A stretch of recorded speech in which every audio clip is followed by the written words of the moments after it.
Welcome to another pediatrics lesson, everyone. In this section, I will discuss about fever in children, and specifically I will talk about definition of fever in children, different mechanisms that produce fever, cause of fever and the clinical manifestation, and also evaluation of a febrile child and the management of a child with fever. As an introduction, just to define fever, fever is defined as a rectal temperature greater than or equal to 38 degrees Celsius or greater than or equal to 100.4 degrees Fahrenheit, and a value greater than 40 degrees Celsius or greater than 104 degrees Fahrenheit is called hyperpyrexia. And traditionally, body temperature fluctuates in a defined normal range that ranges from 36.6 to 37.9 degrees Celsius rectally, so that the highest point is reached in early evening and the lowest point is reached in the morning. And any abnormal rise in body temperature should be considered a symptom of an underlying condition. As you know, rectal temperature is preferred in infants, and in taking rectal temperature, the patient should lie on the lap of the mother with the chest and the abdomen, and do not put in rectal thermometer with the patient lying in the supine position. And the bulb of the thermometer should be inserted 2 cm into the anal canal, and we should have to keep the thermometer for about 3 minutes when we measure rectal temperature. And oral temperature should not be taken in infants and young children, and in older children the thermometer should be put under the tongue with the mouth closed. And oral temperature should not be taken if hot or cold drinks or food has been taken a short while ago. In children, most of the time we use axillary or groin temperature, and oral temperature is lower than rectal temperature by 0.2 to 0.5 degrees Celsius, whereas axillary temperature is lower than oral temperature by 0.5 degrees Celsius. So axillary temperature is less than rectal temperature by about 1 degree Celsius. Since there is a diurnal variation in body temperature, the time of measurement should be documented. In rectal or oral temperature measurement, a thermometer should not be shared among patients to prevent transmission of disease.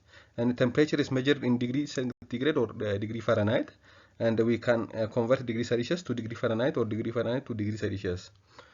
And fever is a controlled increase in a body temperature over a normal value for the individual. When we came to mechanism of thermoregulation, body temperature is regulated by the thermosensitive neurons located in the preoptic or anterior hypothalamus that responds to change in the body temperature, as well as by cold and warm receptor located in skin and the muscle. And the thermoregulation is a process that allows our body to maintain its core internal temperature.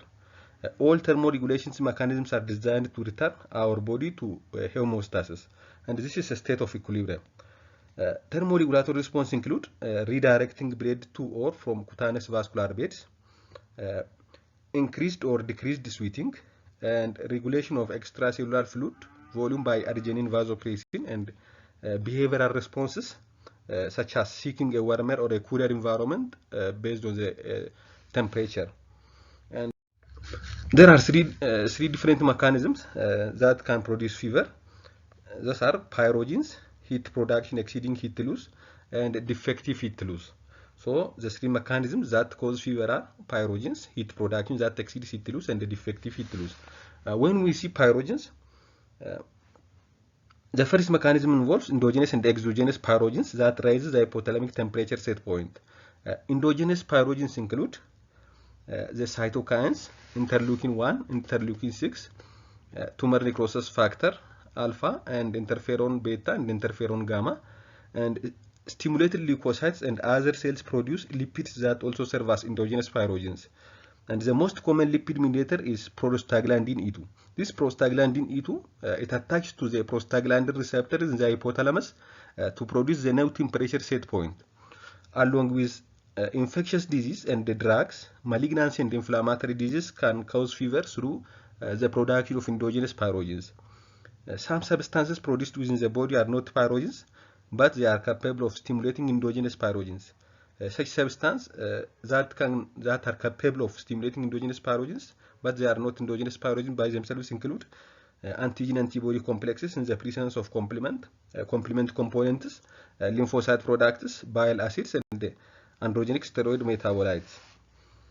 When we came to exogenous pathogens came from outside the body, and they consist of mainly infectious pathogens and the drugs. Microbes, microbial toxins, or other products of microbes are the most common endogenous exogenous pathogens, which stimulate macrophages and the other cells to produce endogenous pathogens. Endotoxin is one of the few substances that can directly affect thermoregulation in the hypothalamus as well as stimulate endogenous pyrogen release.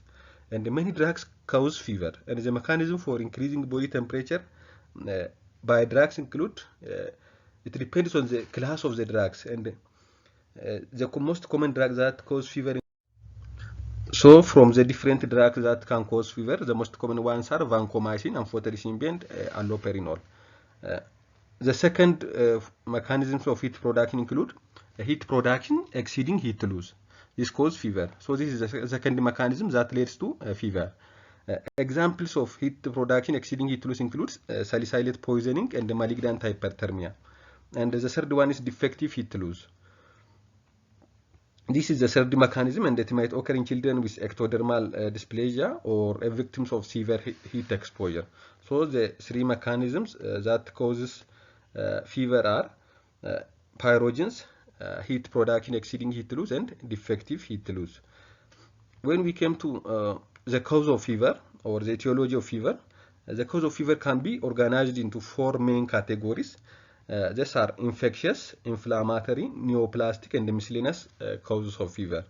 And self-limited viral infections such as common cold, influenza, or gastroenteritis, and also uncomplicated bacterial infections such as otitis media, pharyngitis, and sinusitis are the most common cause of acute fever. The body temperature rarely rises above the potential lethal levels, such as 42 degrees Celsius, in the neurologically intact child, unless extreme hyperthermic environmental conditions are present or other extenuating circumstances exist, such as underlying malignant hyperthermia or thyroid toxicosis. So our body temperature, it doesn't go above that of potential lethal levels. It doesn't go above 42 degrees Celsius in the neurologically intact child. The pattern of fever can provide clues to the underlying etiology. For example, viral infections typically are associated with a slow decline of fever over 1 week, whereas bacterial infections are often associated with a prompt resolution of fever after effective antimicrobial treatment. Although antimicrobials can result in rapid elimination of bacteria, if tissue injury has been extensive, the inflammatory response and the fever can continue for days after all microbes have been eradicated.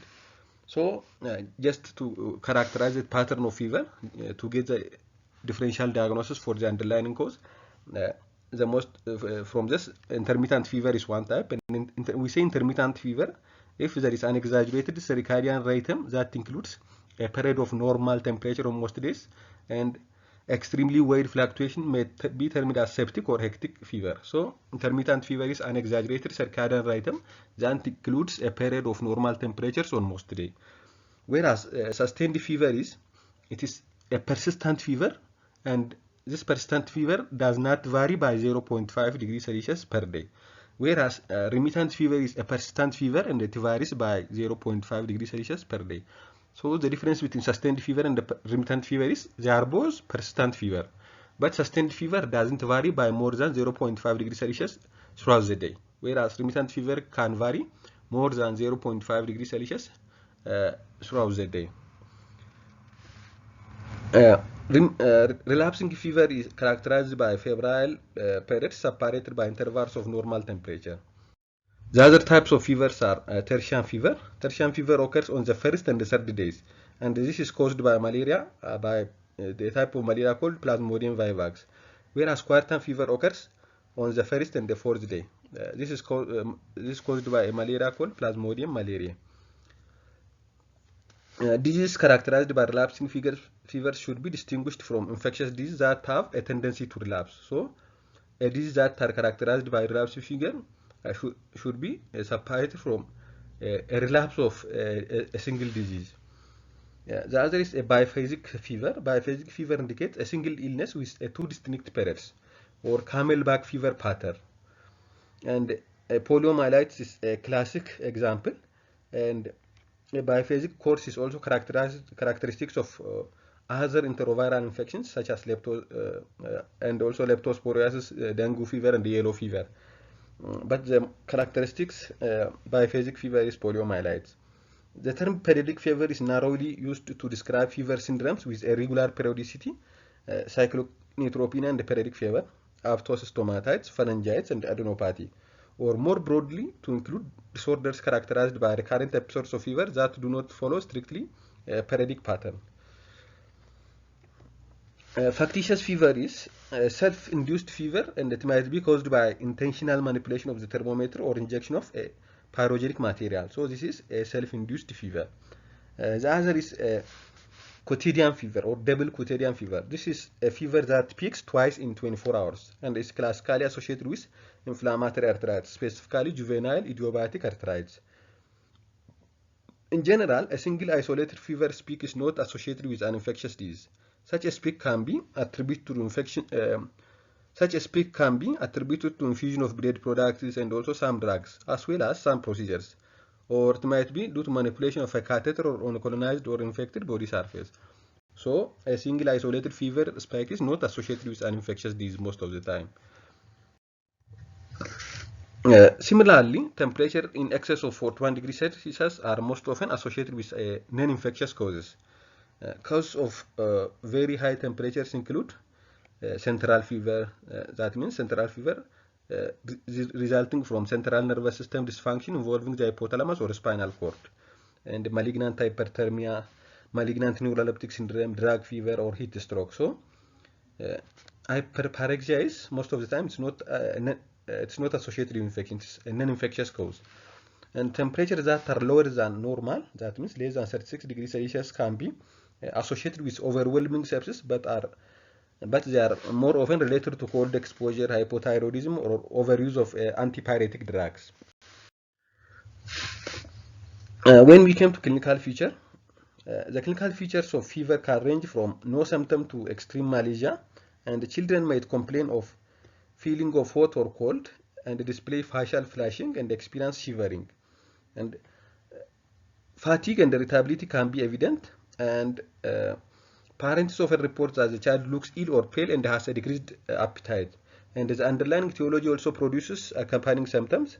And although the underlying etiologies can manifest in a varied ways clinically, there are some predictable features. For example, fever with petechiae in an ill-appearing patient indicates a high possibility of a life-threatening condition such as meningococcemia or acute bacterial endocarditis. So, although the underlying etiologies can manifest in a varied ways, clinically there are some predictable features in certain diseases. Changes in heart rate, most frequently tachycardia, occurs during fever. Normally, heart rate rises by 10 beats per minute when our body temperature increases by 1 degree Celsius for children greater than 2 months old.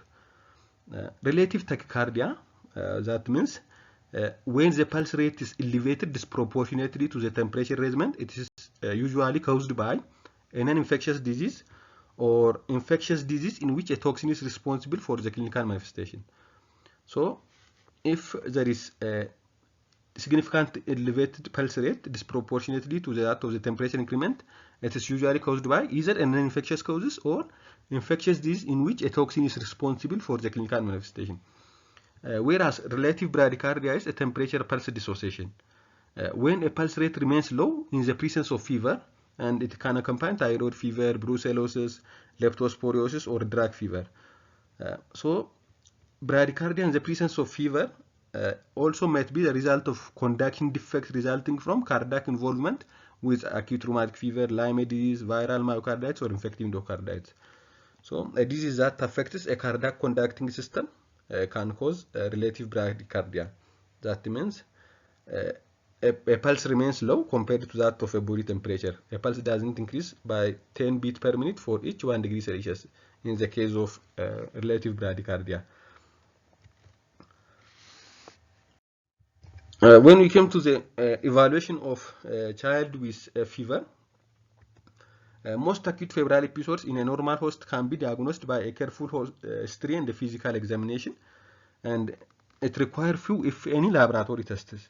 Because infections are the most likely etiologies of acute fever, the evaluation should initially be geared to discovering the underlying infectious causes. The details of history should include the onset of fever and also the pattern of fever as we have discussed above, and any accompanying signs and the symptoms. The patient often displays signs and symptoms that provide a clue to the cause of the fever. Exposure to other ill persons at home, daycare, and the school should be noted, along with any recent travel or medications. And the past medical history should include information about underlying immune deficiency or other major illness and the receipts of childhood vaccination.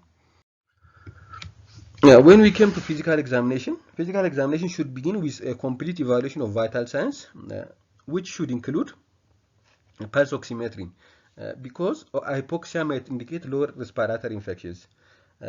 In the acutely febrile child, the physical examination should focus on any localized complaints, but a complete head-to-toe screen is recommended, because clues to the underlying diagnosis might be found.